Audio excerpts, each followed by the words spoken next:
আব্দুল কাদের জেলানীকে যখন আল্লাহ ইলহাম করলেন যে আল্লাহ বললেন আব্দুল কাদের তুমি আমার সৃষ্টি ফেরেশতাদেরকে ক্ষমা করে দাও।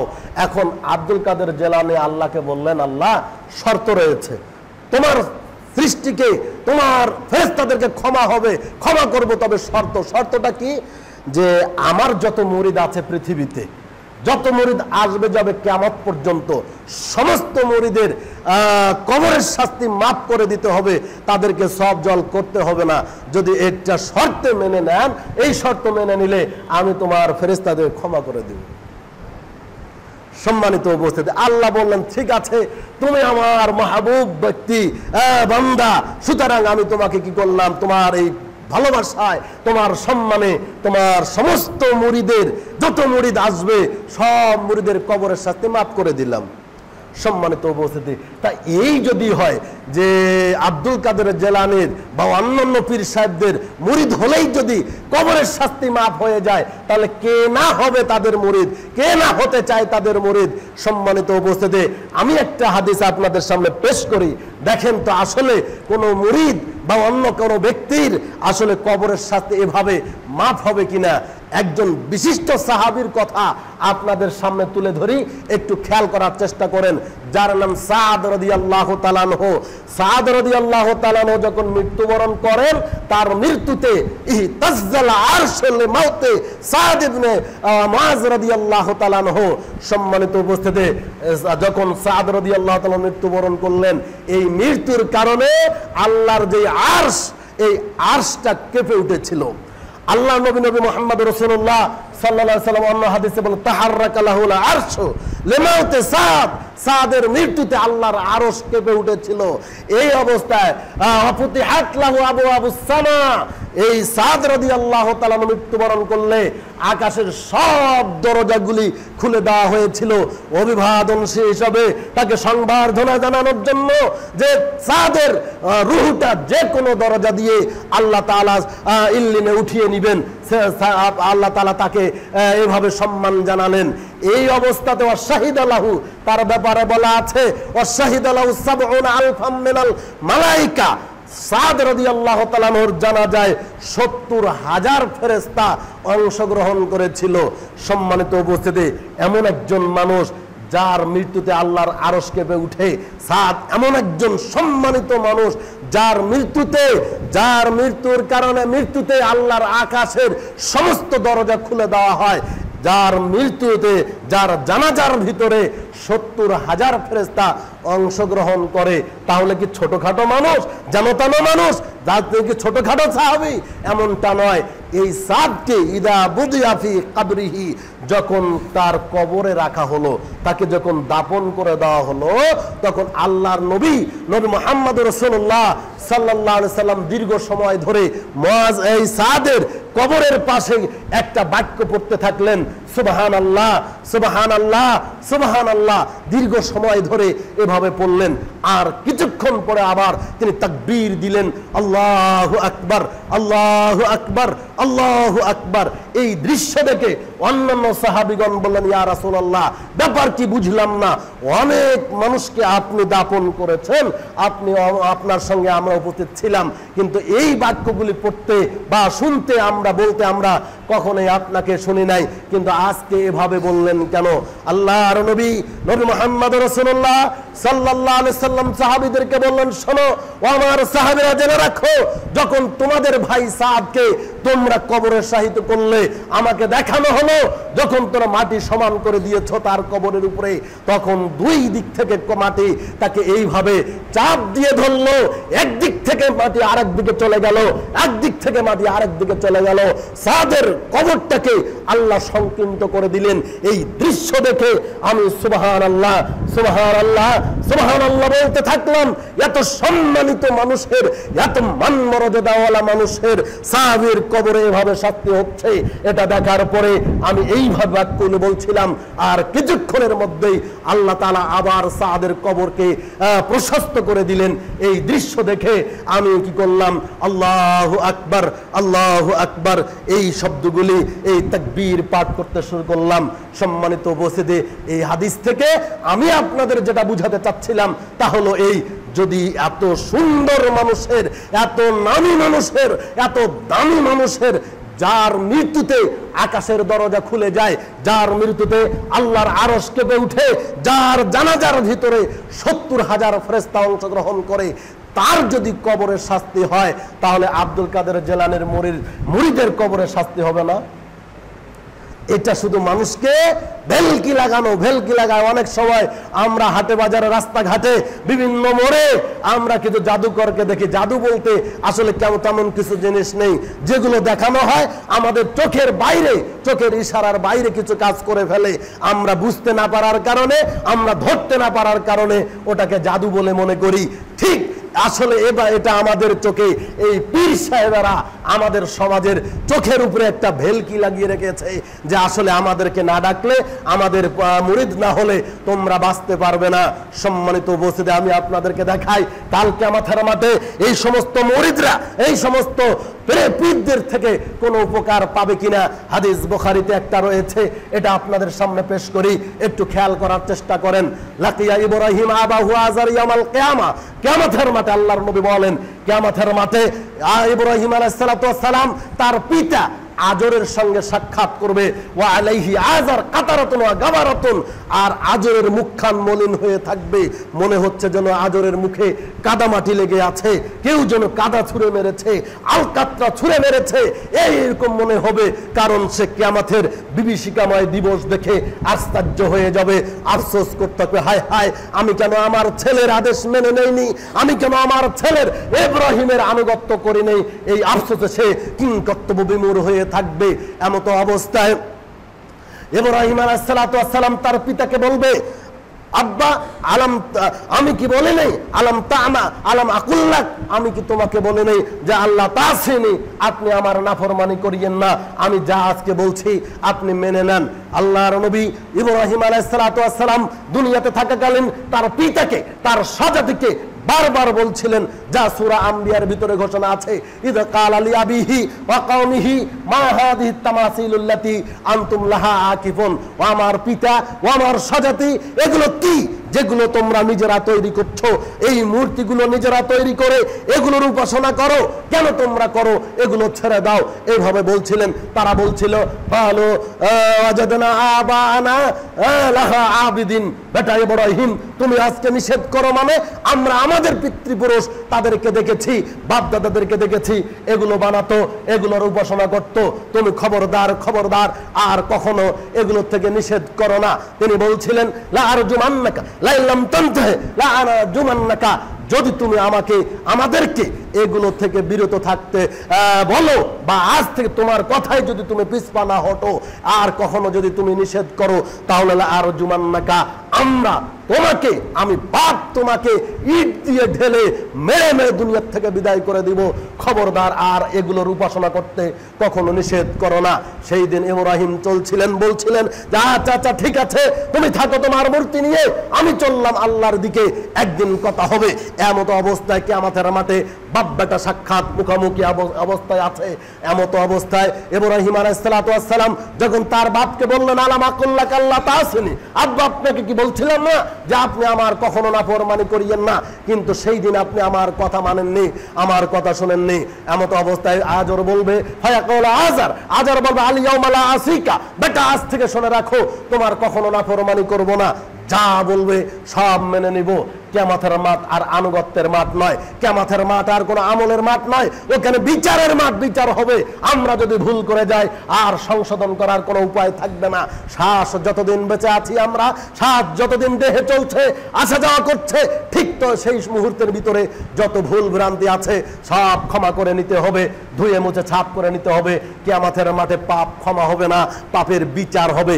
সম্মানিত উপস্থিতি, আমি বলতে চাচ্ছিলাম, এমত অবস্থায় ইব্রাহিম আলাইহিস সালাতু ওয়াস সালাম বাপের ব্যাপারে যখন এভাবে মন্তব্য শুনলেন, তখন একটা আশা নিয়ে আল্লাহকে বলছিলেন। আল্লাহ ইব্রাহিমের সঙ্গে একটা ওয়াদা করেছিল। আল্লাহ বলছে, ইব্রাহিম শুনে রাখো, তুমি আমার প্রিয় ব্যক্তি, তোমাকে আমি খুব ভালোবাসি, তোমাকে আমি খুব পছন্দ করি, তুমি আমার সব পরীক্ষায় পাশ করেছো, তোমাকে কখনো আমি অপমান করব না। এতটুকুর দাবি নিয়ে এবার ইব্রাহিম আলাইহিস সালাতু ওয়াস সালাম আল্লাহকে বলছেন, ইয়া রাব্বি ইন্নাকা ওয়া'আতানি আল্লাহ তুকসিনি ইয়াউমাল কিয়ামা, আল্লাহ তুমি আমার সঙ্গে ওয়াদা করেছো কিয়ামতের মাঠে তুমি আমাকে অপমান করবে না।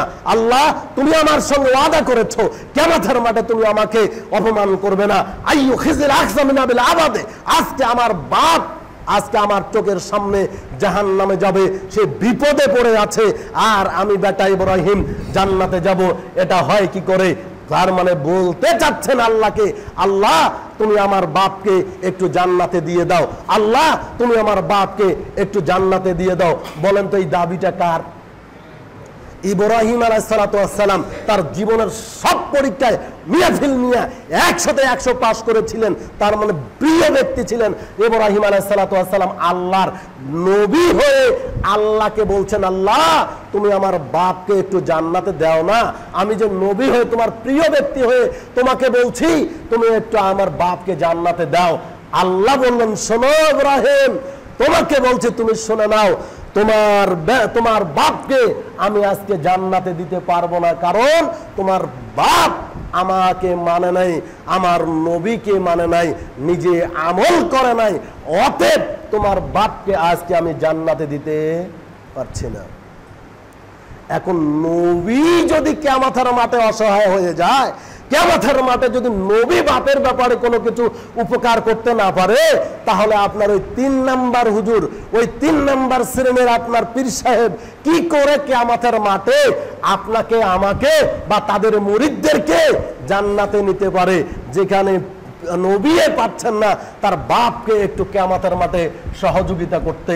সম্মানিত উপস্থিতি, অথচ তারা এইভাবে মুরিদকে বোঝানোর চেষ্টা করে যে আপনারা যারা পীর ধরেছেন আমাদেরকে অনুসরণ করেন, আমাদের হাদিয়া তোহফা প্রদান করেন, তাহলে কি করবেন? আপনাদেরকে আমরা আল্লাহর কাছে সুপারিশ করে জান্নাতে নিয়ে যাব। সম্মানিত উপস্থিতি, আল ওয়াসিলাতু মা'নাহা, ওসিলার অর্থ হলো ইয়াতাকাররাবু বিহি ইলাল্লাহ বিআমালিস সালেহ, অর্থাৎ সৎ আমলের মাধ্যমে আল্লাহ সুবহানাহু ওয়া তাআলার নৈকট্য অর্জন করার নাম হলো ওসিলা। আপনার আমার সৎ কর্মের মাধ্যমে, সৎ আমলের মাধ্যমে, ভালো কাজের মাধ্যমে আল্লাহর নৈকট্য অর্জন করা, এই ভালো আল্লাহর নৈকট্য অর্জন করতে গিয়ে যে সমস্ত ভালো কাজ কর্ম আমরা সম্পাদন করলাম, এগুলো হলো আল্লাহর নিকটে পৌঁছার একটা মাধ্যম বা ওসিলা।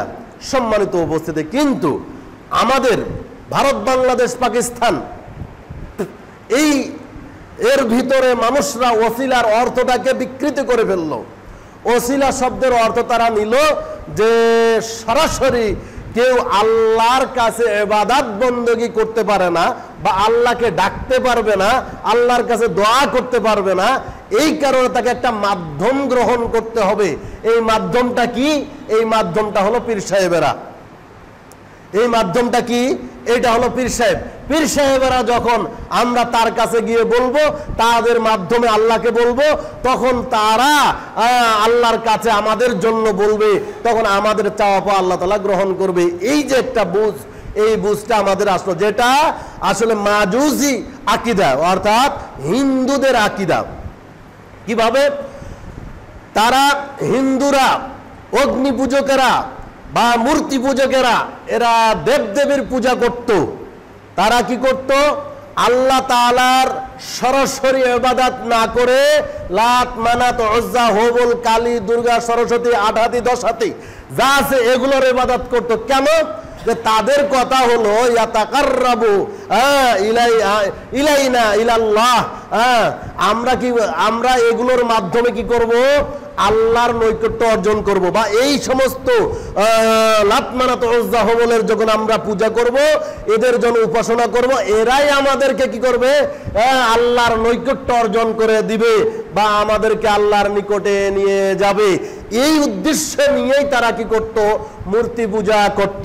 এবার আপনি তাহলে বুঝেন, যদি হিন্দুরা তারা এই দেবদেবীর পূজা করে এই কারণে যে তারা কি করবে, আমাদেরকে আল্লাহর নিকটবর্তী করে দিবে।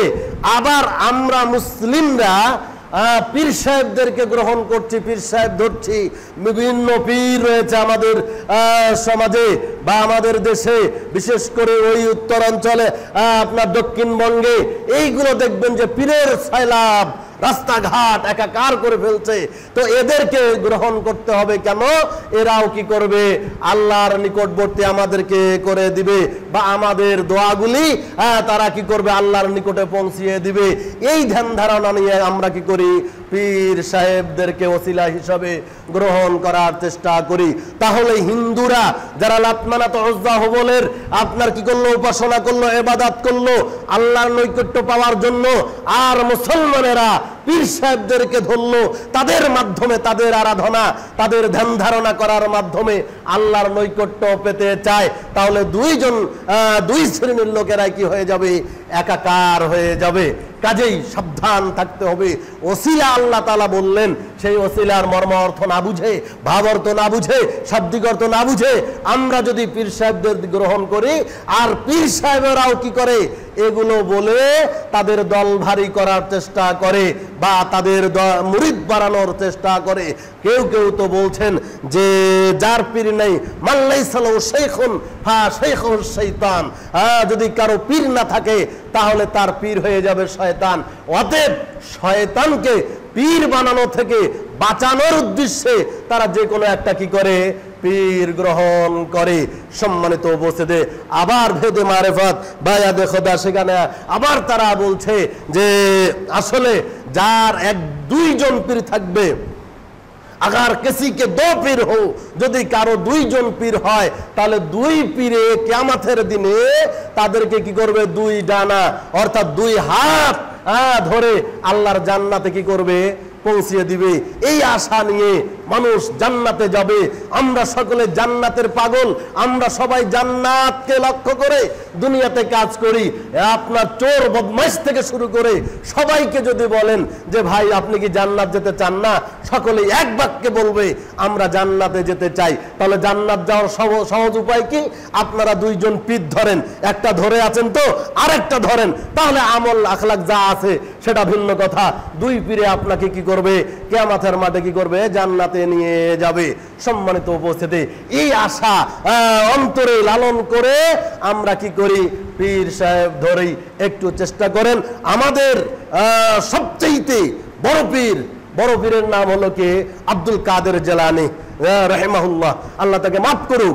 তো এই পীরের ব্যাপারে তাদের মুরিদরা পরবর্তীতে বই পুস্তকে লিখে রাখলো কি, যখন আব্দুল কাদের জিলানীকে কবরস্থ করা হলো, কবরস্থ করলে প্রত্যেকটা মানুষের কবরে মুনকার নাকির যাবে সব জল করার জন্য। সকল পীরে আপনার সকল মানুষের কবরে সব জল করার জন্য, প্রশ্ন উত্তর করার জন্য কি যাবে, আপনার মুনকার নাকির। আল্লাহ সুবহানাহু ওয়া তাআলা যে ফেরেশতাকে নিযুক্ত করে রেখেছেন, দুইজন ফেরেশতা, এই ফেরেশতা কি করবে, কবরে আসবে। তো আব্দুল কাদের জিলানী যখন কবরে ঢুকলেন বা কবরে গেলেন, কবরে শায়িত হলেন, তো স্বাভাবিক গতিতে তার কবরেও এই দুই ফেরেশতা চলে আসলেন। আসার পরে ফেরেশতারা এক ফার্স্ট কি জিজ্ঞাসা করবে, আমাদের এটা জানা আছে কোরআন হাদিস থেকে, যে মান রব্বুকা, তোমার রব কে, তোমার রবকে। তো স্বাভাবিক গতিতে তাকেও জিজ্ঞাসা করা হলো যে মান রব্বুকা। এ কথা বললেই যে আব্দুল কাদের জিলানী খেপে গেলেন, কে যে তোমরা ফেরেশতা হয়েছে অথচ জানো না ইসলামী একটা নিয়ম নীতি আছে, কাউকে কোনো জিজ্ঞাসা করতে চাইলে শরিয়ত হলো তাকে আগে কি করতে হবে, সালাম দিতে হবে। কি দিতে হবে? সালাম দিতে হবে। হ্যাঁ, অবশ্যই সালাম ছাড়া কারোর সঙ্গে কোনো কথা বলা যায় না। আল্লাহ নবী মুহাম্মদ রাসূলুল্লাহ সাল্লাল্লাহু আলাইহি ওয়াসাল্লাম বলছেন, ওয়াইন কাল্লামাকা বিগাইরি সালামিন ফালা তুজিবহু, কেউ যদি তোমার সঙ্গে সালাম ছাড়াই কথা বলে তাহলে তুমি তার কথার উত্তর দিবে না। আল্লাহর নবী বলছেন, যদি কেউ তোমার সঙ্গে সালাম ছাড়াই কথা বলে তাহলে সালামের জবাব দেওয়া হবে না। এর থেকে আমরা আপনাদেরকে বলেছিলাম, যদি আপনি আপনার সন্তানকে কোনো কাজের আদেশ করতে চান তাহলে আগে কি করতে হবে, সন্তানকে সালাম দিতে হবে। আগে কি করতে হবে? সালাম দিতে হবে। আপনি বলছেন যে আব্দুল্লাহ শোনো, তুমি কারেন্ট বিলটা দিয়ে আসো, তাহলে আপনার ছেলে যদি আপনার কথা না মানে তাহলে তার গুনাহ হবে না, কারণ আপনি কি আগে সালাম দেন নাই, আগে কি করেন নাই, তাকে সালামই দিতে হবে। আপনি পিতা হলেও আপনার সন্তানকে আগে কাজ অর্ডার করার আগেই আপনাকে কি করতে হবে, সালাম দিতে হবে। পক্ষান্তরে আবার আপনার সন্তান যখন আপনার কাছে টাকা চাইবে, পরীক্ষার ফিস দেবো, ফর্ম ফিল আপ করবো, এই করবো সেই করবো, টাকা দেন, এই কথা যদি সালাম ছাড়াই বলে তাহলে আপনি তার কথার উত্তর দিবেন না, আপনি তার কথা মানবেন না। আগে সালাম দিয়েই সন্তানকে, বাপকে বলতে হবে যে আব্বা আপনি আমার এই এই কাজগুলো করে দেন, বা এই এই পয়সা টাকা পয়সা দেন। ওইটা সর্বক্ষেত্রে এই হুকুম কি করতে হবে, বাস্তবায়ন করতে হবে। যাই হোক, আলোচনা লম্বা হয়ে যে ওইদিকে যাচ্ছে না। তো আব্দুল কাদের জিলানীর কবরে ফেরেশতা সালাম ছাড়াই বললেন যে মান রব্বুক, তখন একটা ধমক দিয়ে বলছে তোমরা দুইজনে ইসলাম বুঝো না। বলেন তো ইসলাম কি কবরে মানতে হবে না বেঁচে থাকতে মানতে হবে? বেঁচে থাকতে মানতে হবে। যাই হোক, এখানে তার মুরিদরা এভাবে বর্ণনা করছে। তো ফেরেশতারা দুইজনে নিরুপায় হয়ে তখন সালাম দিয়েছে। সালাম দেওয়ার পরে আর একটা ধমক দিয়েছে, তা হলো কি, সালামের পরে পাশাপাশি হলে সুন্নাত নিয়ম হলো কি করতে হবে, মুসাফাহা করতে হবে। কি করতে হবে? মুসাফা করতে হবে। আল্লাহ নবী মুহাম্মদ রাসূলুল্লাহ সাল্লাল্লাহু আলাইহি সাল্লাম বলছেন, কোন ব্যক্তি যদি সালামের পরে মুসাফা করে আর এই দুই ব্যক্তির হাত আলাদা হওয়ার আগ দিয়ে আল্লাহ তাআলা কি করবেন, তাদের জীবনের সগীরা গুনাহগুলো আল্লাহ কি করবেন, ক্ষমা করে দিবেন। কাজেই মুসাফা করতে হবে। এই জন্য দুইজন ফেরেশতা মুনকার নাকির হতদম্ব হয়ে আব্দুল কাদের জিলানীর সঙ্গে কি করলেন, সালামের পরে মুসাফা করলেন। মুসাফা করার পরে ওরা দুইজনের হাতেই আব্দুল কাদের জিলানী শক্ত করে ধরে নিলেন যে শোনো, তোমরা একটা ভুল করেছো, আজকে তোমাদেরকে সেটা জবাব দিতে হবে। কি ভুল করেছেন? আল্লাহ সুবহানাহু ওয়া তাআলা যখন মানুষ সৃষ্টি করবেন, দুনিয়াতে মানুষ পাঠাবেন, সূরা বাকারা আল্লাহ তাআলা বলছেন, ওই যে ক্বালা রাব্বুকা লিল মালাইকাতি ইন্নী জাইলুন ফিল আরদি খলিফা। আল্লাহ একটা সমাবেশ ডাকলেন ফেরেশতাদের, সূরা বৈঠক ডাকলেন, পরামর্শ বৈঠক ডাকলেন। শোনো ও ফেরেশতারা, শুনে রাখো, আমি দুনিয়াতে খলিফা, মানুষ প্রতিনিধি পাঠাতে চাচ্ছি, তোমাদের অভিমত কি? আচ্ছা, তোমরা কেন সেই দিন বলছে আতাজআলু মান ইউফসিদু ফিহা ওয়া ইয়াসফিকু দিমা, যে তোমরা বলেছিলে আল্লাহ যে আপনি কি এমন জাতিকে সৃষ্টি করতে চাচ্ছেন যারা দুনিয়াতে খুন খারাপি করবে, যারা দুনিয়াতে অনেক হট্টগোল করবে, রং ফাসাদ করবে, বিভিন্ন বিশৃঙ্খলা ঘটাবে, এরকম জাতিকে সৃষ্টি করতে চাচ্ছেন? তখন আল্লাহ বলতে, শোনো, আমি যা জানি তা তোমরা জানো না। তো এই কথা বলার পরে এখন আব্দুল কাদের জিলানী তাদেরকে বললেন যে আল্লাহর জ্ঞানের তুলনায় তোমরা বেশি বুঝার চেষ্টা করলে কেন, তোমরা এখানে ভেটো দিলে কেন, কেন বাধা দিচ্ছিলে? তোমরা এটার উত্তর যতক্ষণ দিবে না ততক্ষণ তোমাদেরকে আর ছাড়া হবে না। মানে আটকা পড়ে গেল। দুইজন ফেরেশতা একে অপরের দিকে তাকিয়ে বলছে, হায় হায়, তো কঠিন কথা, আসলে তো তাই, আমরা এই কথা কেন বলছিলাম? তো একটু পরামর্শ করে দুইজনে বলছেন, শোনেন, আমরা কি দুইজনেই শুধু এই কথা বলেছি না সব ফেরেশতা এই কথা বলেছে? তো আমরা তো সব ফেরেশতারা এই কথা আল্লাহকে বলেছিলাম এক বাক্যে। তো যদি ভুল হয়ে থাকে, অপরাধ হয়ে থাকে, তো সকলেই ভুল করেছে, সবাই অপরাধ করেছে, তো আমাদেরকেই শাস্তি পেতে হবে কেন? আমাদেরকে আটকাবেন কেন? তো একটু ছেড়ে দেন আমাদেরকে, আমরা একটু সকলের সঙ্গে পরামর্শ করে আসি, তারা কেন এই কথা আমরা বলছিলাম, একটু পরামর্শ হোক। এই জন্য তিনি একজনকে ছাড়লেন আর একজনকে রেখে দিলেন। কাকে ছাড়লেন, কাকে রেখে দিলেন, এটা আর বর্ণনা করা হলো না।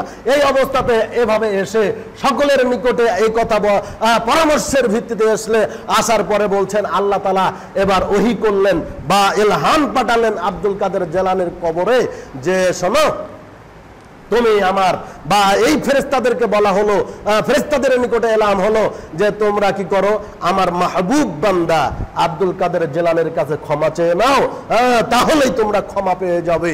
এদিক থেকে আল্লাহ আব্দুল কাদের জিলানীকেও ইলহাম পাঠালেন যে তুমি কি করে দাও, ফেরেশতাদেরকে ক্ষমা করে দাও। বলেন তো, আল্লাহর কাছে অপরাধ করে কেউ কি কোনো বান্দার কাছে ক্ষমা চাইলে হবে? এটা হবে না। এখানে একটু ধরে রাখেন। এরপরে কি হলো, সম্মানিত উপস্থিতি, এই চিন্তাধারা এইভাবে কেউ যদি বুঝতে চায়, আপনার বলতে চায়, তাহলে কেউ কখনো পাত্তা দিবেন না। আসলে আমাদেরকে বোকা বানিয়ে বোকার স্বর্গে বাস করছে তারাও কিয়ামতের মাঠে বিপদে পড়বে, তাদের বিপদ ছুটানোর মতো কেউ থাকবে না।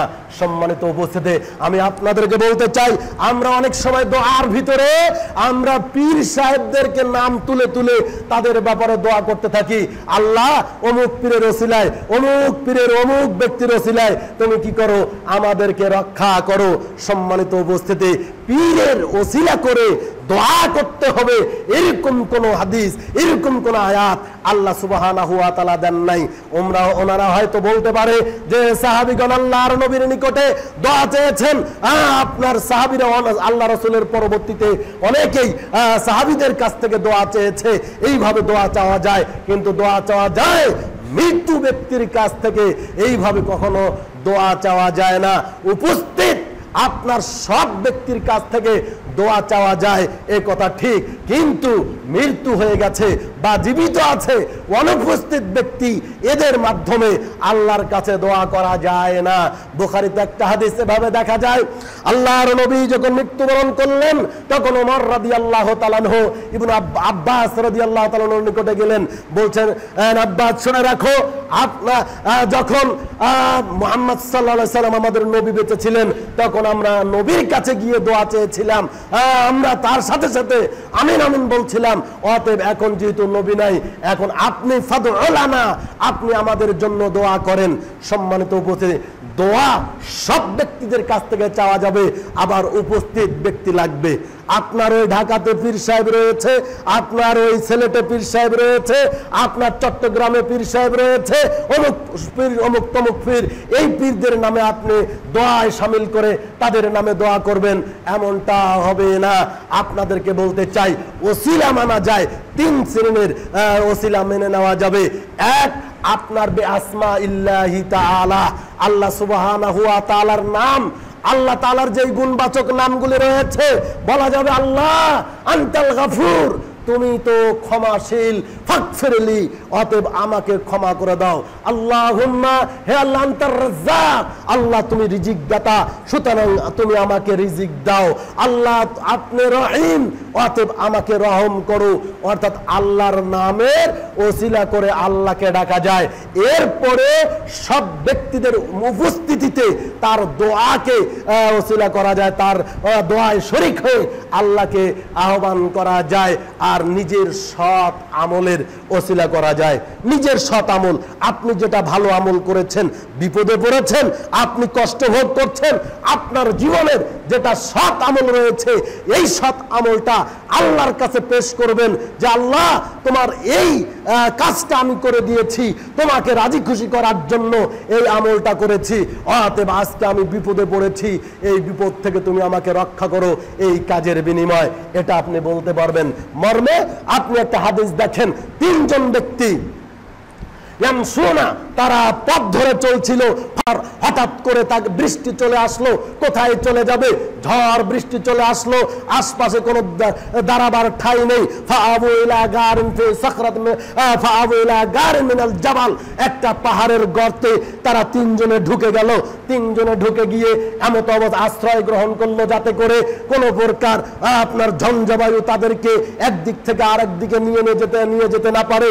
এই জন্য তারা গর্তে ঢুকে পড়লো। কি ঘটনা ঘটে গেল?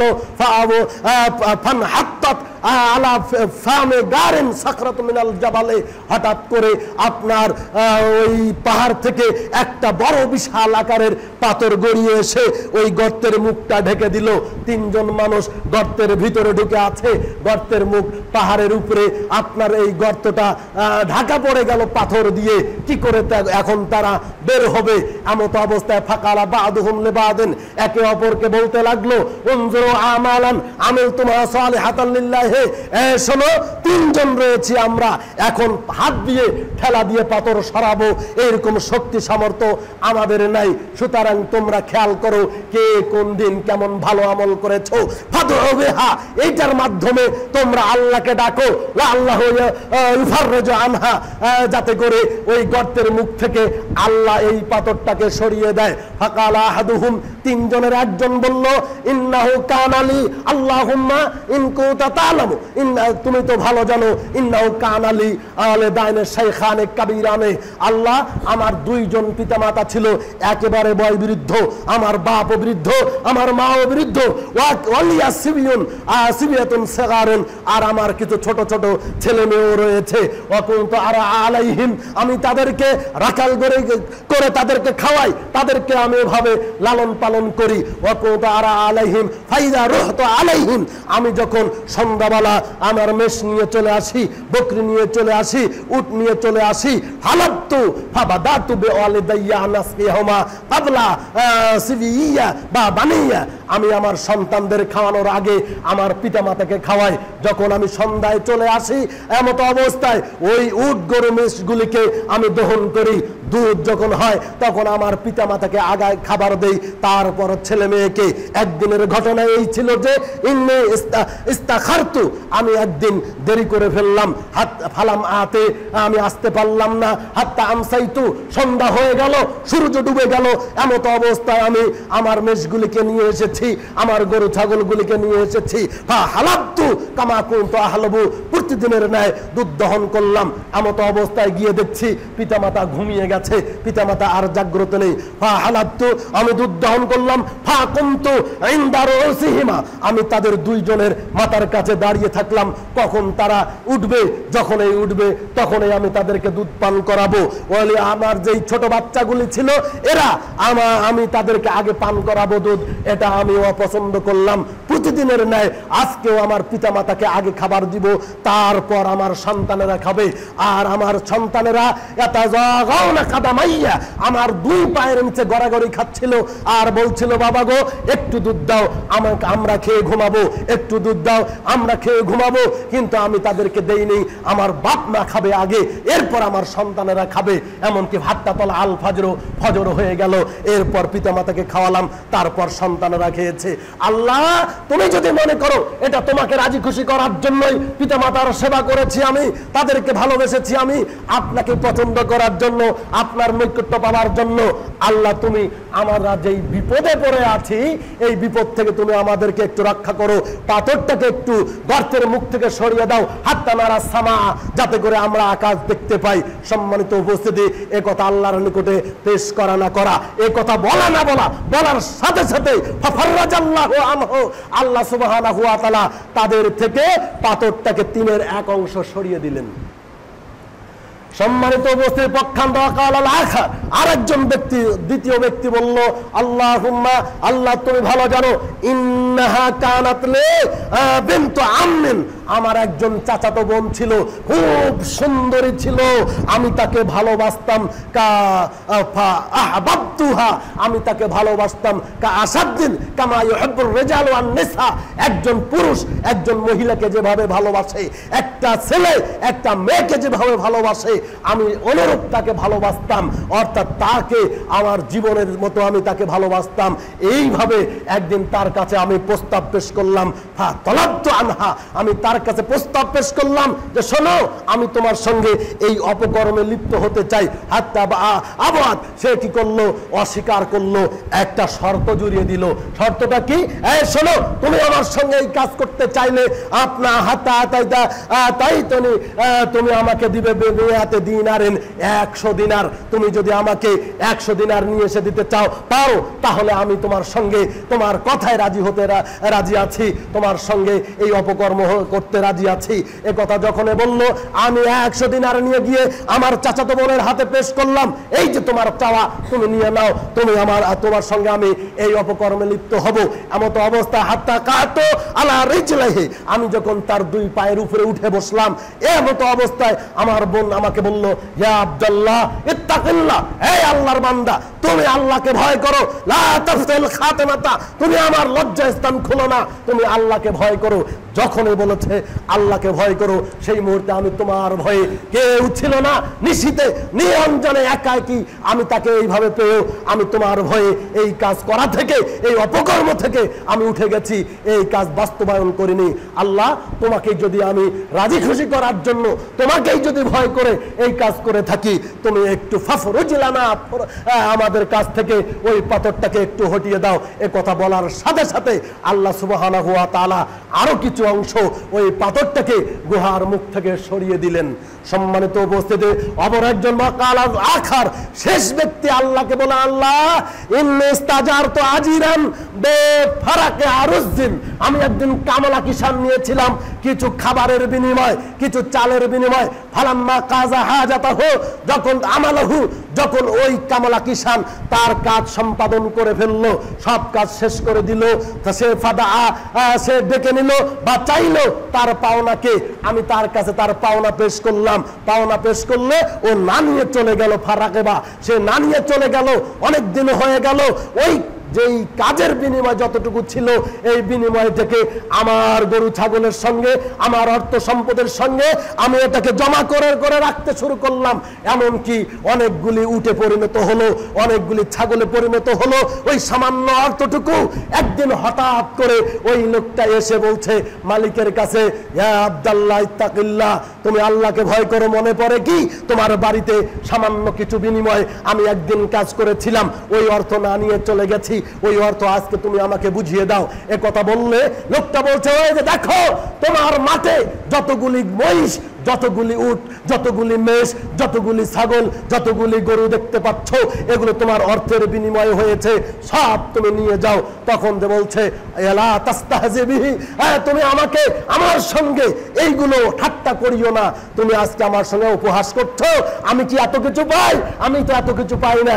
সামান্য কিছু চালের বিনিময়ে চাকরি করেছি, সামান্য কিছু চালের বিনিময়, অর্থের বিনিময়ে তোমার বাড়িতে কামলা দিয়েছি, তুমি আমার অর্থটুকু বুঝিয়ে দাও। তখন তাকে ব্যাখ্যা করে বলা হলো, তোমার সেই অর্থটাকে আমার সম্পদের সঙ্গে আমি যেভাবে ব্যবসা বাণিজ্য করেছি, ওটাকে আস্তে আস্তে বড় করতে করতে এই হয়ে গেছে, তোমার সব সম্পদ তুমি নিয়ে যাও, তোমাকে আমি দিয়ে দিলাম। সবগুলো ওই ব্যক্তি নিয়ে গেল, একটাও ছেড়ে গেল না। এবার লোকটা আল্লাহকে বলছে, আল্লাহ আমি যদি আমার আমানতের দায়িত্ব এইভাবে পালন করে থাকি তোমাকেই রাজি খুশি করার জন্য, আজ আমরা বিপদে পড়ে আছি, আমরা বিপদ থেকে রক্ষা পেতে চাই। আজকে কেউ নাই যে আমরা ডাক দিলে শুনবে, পাথরের মুখ, আপনার গুহার মুখ থেকে পাথর সরিয়ে দিবে, কেউ শুনবে না। তুমি শুনতে পারো, তুমি অন্তর্যামী, তোমার কাছে পেশ করলাম এই বাক্য, তুমি আমার আমলকে কবুল করো, আমাদেরকে বিপদ থেকে রক্ষা করো।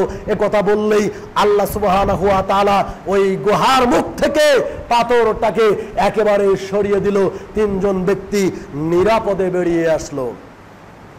সম্মানিত উপস্থিতি, এই হাদিস প্রমাণ করে যে আপনার জীবনের যদি কোনো সৎ আমল থাকে, ভালো আমল থাকে, যেই আমলটা শুধু আল্লাহকেই রাজি খুশি করার জন্য আপনি আমি করেছি, এটা যদি বিপদে পড়ে এই আমলের বিনিময়ে আল্লাহর কাছে বাঁচতে চান, যত বড় বিপদ হোক না কেন, যত বড় ঠেকে যাওয়া হোক না কেন, আল্লাহ সুবহানাহু ওয়া তাআলা ওই বিপদ থেকে ওই আমলের বিনিময়ে আপনাকে আমাকে রক্ষা করবেন। এটাই রাসূলের হাদিস, এটাই আল্লাহর নবী মুহাম্মদ রাসূলুল্লাহ সাল্লাল্লাহু আলাইহি সাল্লামের শিক্ষা। অতএব আপনারা ওই পীর মুরিদের আশা না হয়ে, আপনার তাদের আশার দিকে না তাকিয়ে আপনারা কি করবেন, নিজের আমলকে আল্লাহর কাছে পেশ করার চেষ্টা করেন। আমরা যদি নিজের আমলটাকে আল্লাহকে পেশ করতে পারি, তাহলে বিপদ থেকে আল্লাহই রক্ষা করবেন। আর পক্ষান্তরে কেউ যদি আপনার বিপদে পড়ে কারো কাছে আশ্রয় কামনা করে, বিপদে পড়ে কারো কাছে সাহায্যের হাত বাড়িয়ে দেয়, আর তাদের থেকে বাঁচার চেষ্টা করে, বাঁচাও বাঁচাও বলে, তাহলে অবশ্যই শিরক হবে, অবশ্যই এরা মুশরিক হয়ে দুনিয়ার থেকে বিদায় নিবে। কাজেই আমি আপনাদেরকে বলি, বিপদ আল্লাহকে আগে পেশ করেন। বিপদ যত বড়ই বিপদ হোক না কেন, থেকে যাওয়া হোক না কেন, ওটা আল্লাহর কাছে পেশ করতে হবে, আল্লাহর কাছে দোয়া কামনা করতে হবে, তাহলেই বাঁচা যাবে। আমরা এক সময় দেখেছিলাম তারাগঞ্জের এইদিকে একটা জায়গা আছে, ওখানে একটা পীর থাকতো, মারা গেছে। হঠাৎ করে নাকি রাতারাত কি করেছে, আপনার পীরের কবর ভেসে উঠেছে। সম্মানিত উপস্থিতি, এমত অবস্থায় তারা সকলে এলাকার লোকজন পাগল হয়ে গেল। এখন কি ওই পীরের উপরে মান্যত করতে হবে? তারা বলছে, কেউ কেউ বলে আজ থেকে 200 বছর আগে একজন ভালো মানুষ ছিল, আজ থেকে 150 বছর আগে একজন ভালো মানুষ ছিল, সে মৃত্যুবরণ করেছে, হঠাৎ করে এখানে কি হয়েছে, কবরও ভেসে উঠেছে। আচ্ছা, হঠাৎ করে কবর যে ভেসে উঠলো, এটা কে দেখেছেন? কবরটা আগে ছিল না, দেখছে আমার দাদাই দেখেছে। বুঝলেন না? ওই এখন ওর দাদা যদি বেঁচে থাকে, ওর দাদাকে যদি জিজ্ঞাসা করা যেত যে কবর যে ভেসে উঠলো এটা কে দেখেছে, ও বলবে আমার দাদাই দেখেছে। কিন্তু কবর ভেসে ওটা কেউ দেখে নেই। এটা কি মানুষের অলৌকিক ভাবে মানুষকে বুঝানোর জন্য বা রাতারাতি কিছু আপনার লাল শালুক হেই সেই দিয়ে ঘিরাঘিরি করে দিয়ে মানুষ ব্যবসা বানানোর জন্য চেষ্টা করে, আর আমরা না বুঝে পঙ্গপালের মতো আমরা তাদের পিছে ধর্ণা দেই। সম্মানিত উপস্থিতি, ভুল যা হয়েছে পীরের মাধ্যমে মাফ করে নেওয়ার কোনো সুযোগ নেই। আরেকটা হাদিস, যেহেতু সময় নেই, শুধুমাত্র অনুবাদ দেখাই, আপনি খেয়াল করেন, কারো ওসিলায়, কোন পীরের নামে ওসিলায় করে আপনারা কেউ বাঁচতে পারবেন না। স্বয়ং মুহাম্মদ সাল্লাল্লাহু আলাইহি সাল্লামের নামের ওসিলায় যদি কেউ আল্লাহর কাছে ক্ষমা চায়, ক্ষমা হবে না। একটা জাল হাদিস আমাদের সামনে পেশ করা হয়, তা হলো এই যে আল্লাহর নবী আদম আলাইহিস সালাতু ওয়াস সালাম যখন ভুল করলেন, যে আল্লাহ তাআলা বললেন লা তাকরাবা হাদিহিস শাজারাতা, এই গাছের নিকটে এসো না, আর এই গাছের ফল খেও না। তখন তারা শয়তানের ফুসলানিতে, কুমন্ত্রণায় দুইজন স্বামী স্ত্রী বুদ্ধি করে এক পর্যায়ে ফল খেয়ে নিয়েছে। এমত অবস্থায় ভুল বুঝতে পারলেন। ভুল বুঝতে পেরে আল্লাহ বললেন আর হবে না এখানে থাকা, তোমরা চলে যাও। কুল্লা হাবিতু মিনহা জামিআ, তোমরা সকলে এবার কি করো, দুনিয়াতে নেমে যাও, আর জান্নাতে থাকা হবে না। যেই দিন আল্লাহ তাআলা আদম হাওয়াকে দুনিয়াতে পাঠালেন, সেই দিন থেকে দুইজনে বলছিলেন রাব্বানা যালামনা আনফুসানা ওয়া ইল্লাম তাগফির লানা ওয়া তারহামনা লানাকুনান্না মিনাল খাসিরিন। এইভাবে তিনি দোয়া করতে থাকলেন। এই দোয়া করতে করতে করতে জাল হাদিসের এক অংশে বলা আছে, আল্লাহ যখন শুনছেন না এমত অবস্থা বললেন, আল্লাহ তোমার নবী মুহাম্মদ, তোমার প্রিয় ব্যক্তি মুহাম্মাদের নামে তুমি আমাকে ক্ষমা করে দাও। আল্লাহ বললেন কি ব্যাপার আদম, আমি যাকে এখনো সৃষ্টি করলাম না, যাকে এখনো দুনিয়াতে পাঠালাম না, তুমি তাকে কিভাবে চিনলে? তখন আদম বলছিলেন নাকি যে আল্লাহ তুমি যখন আমার দেহে রূহ ফুকিয়ে দিলে, তখন আমি আপনার আরশের পায়ায় দেখতে পেলাম লেখা আছে লা ইলাহা ইল্লাল্লাহ মুহাম্মাদুর রাসূলুল্লাহ। এই বাক্যটা আরশের পায়ে লেখা আছে। আমি সেই দিন ভাবছিলাম, হায় রে হায়, যে আল্লাহর নামের সঙ্গে মুহাম্মদ নামটা জুড়ে আছে, আল্লাহর এটা প্রিয় ব্যক্তি হবে, এটা আমি ভেবে নিয়েছি। সেই জন্য আজকে তার নামের ওসিলায় তোমার কাছে ক্ষমা চাই। আল্লাহ বলেন হ্যাঁ ঠিক আছে, ওই ব্যক্তিকে আমি শেষ নবী করে, মুহাম্মদকে আমি শেষ নবী করে দুনিয়াতে পাঠাবো।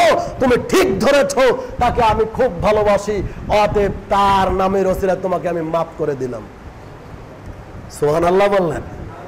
আরেকটু কথা আলোচনা বাড়ে যাবে, আরেকটু খেয়াল করেন, মুসলিম শরীফের হাদিস একটা খেয়াল করেন, মা মিন মুসলিমিন, প্রত্যেকটা মুসলমান কিয়ামতের মাঠে আটকা পড়ে যাবে। প্রত্যেকটা মুসলমান কি হয়ে যাবে? কিয়ামতের মাঠে আটকা পড়ে যাবে। সকলেই বুদ্ধি পরামর্শ করবে যে কি করা যায়, কোথায় যাওয়া যায়, আমরা কি করে, কে আমাদের জন্য সুপারিশ করবে, একটু তার সুপারিশে আমরা বেঁচে যাব। এই চিন্তাধারা করে সমস্ত মুসলিমরা কি করলেন? আদম আর ফায়াতুনা ইলা আদম, সকলে মিলে কার নিকটে আসলেন? আদম আলাইহিস সালাতু ওয়াস সালামের নিকটে এসে বলছেন আনতা আদম, আপনি সেই আদম, আবুন নাস, আল্লাহ তাআলা আপনাকে সকল মানুষের পিতা বলেছেন। আল্লাহ আপনাকে সকল মানুষের পিতা হিসাবে বলেছেন। কাদ খালাকাকাল্লাহু বিয়াদিহি, আল্লাহ সুবহানাহু ওয়া তাআলা আপনাকে নিজ হাতে সৃষ্টি করেছেন। আর কি করেছেন? ওয়াসজাদা লাকা মালাইকাতাহু, আল্লাহ আপনাকে সমস্ত ফেরেশতাদের দিয়ে সাজদা করে নিয়েছেন। মানে আপনি খুব সম্মানিত মানুষ, আপনার অনেক মান মর্যাদা রয়েছে। আপনার এত মান মর্যাদা, আল্লাহ আপনাকে নিজ হাতে সৃষ্টি করলেন, আল্লাহ সকল মানুষের পিতা হিসাবে আপনাকে ঘোষণা দিলেন, আল্লাহ সমস্ত ফেরেশতাদের দিয়ে আপনাকে সাজদা করালেন। তো এত সম্মান পাওয়ার, হাল তাসফাউ লানা, আপনি কি আমাদের জন্য একটু সুপারিশ করবেন?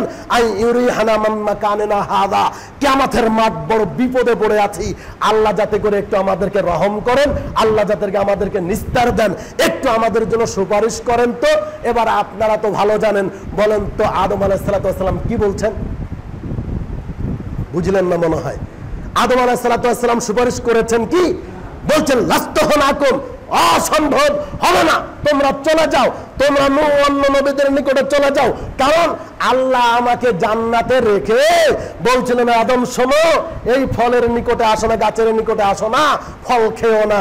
আমরা সেই দিন শয়তানের ফুসলানিতে, ইবলিসের কুমন্ত্রণায়, স্বামী স্ত্রী বুদ্ধি পরামর্শের ভিতরে এক সময় খেয়ে নিয়েছি। আমার আদৌ জানা নাই যে আল্লাহ আমার ওই গুনাহ মাফ করেছে কিনা। এই বাক্য আগেরটা ভুলে গেলেন? আগেরটা মনে হয় ভুলে যান নাই। আগেরটা কি ছিল? যে মুহাম্মাদের নামের ওসিলায় দোয়া করলে আল্লাহ তাআলা কি করছেন? মাফ করে দিয়েছেন। এখন আদম আলাইহিস সালাতু ওয়াস সালাম কিয়ামতের মাঠে বলছে যে আমি আপনাদের সাহায্য করতে পারছি না, কারণ আমি যে ভুল করেছি ওই বিপদে এখনো আমি আমার বিপদ কাটেনি। আল্লাহ আমাকে যদি আজ ধরে নেয় যে কেন এই কাজ করেছো, তাহলে আমি জবাব দিব কি করে? সম্মানিত উপস্থিতি, তাহলে বোঝা যায় যে মরা মানুষের নামে কেউ যদি ওসিলা করে কোনো দোয়া দরুদ আল্লাহর নিকটে পেশ করতে চায়, এটা কখনো কি হবে না? গ্রহণযোগ্য হবে না। আল্লাহ আমাদের বুঝার তৌফিক দান করুক। সকলে বলি আল্লাহুম্মা আমিন।